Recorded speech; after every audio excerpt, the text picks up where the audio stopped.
Serious case reviews where vulnerable individuals have been seriously harmed or in some cases died have highlighted the need for a more integrated approach to interagency working. From frontline staff to executive management, the benefits of integrated working are being seen by those who provide services and, crucially, people who use services.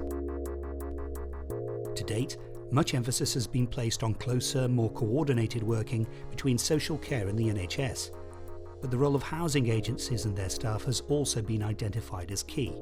Well, there have been a number of deaths of people living in social housing which have been a subject of adult serious case reviews, and those deaths, incidents of abuse and neglect, could have been prevented with a more effective safeguarding role by the housing provider.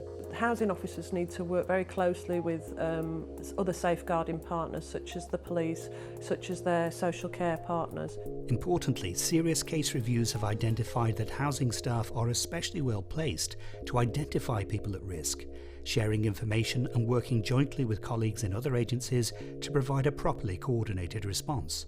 There are so many vulnerable people living in social housing. Obviously there's supported housing, there's sheltered housing and all those kind of things. But in ordinary needs housing, there are huge numbers of older people and people with disabilities who may be vulnerable to abuse and neglect.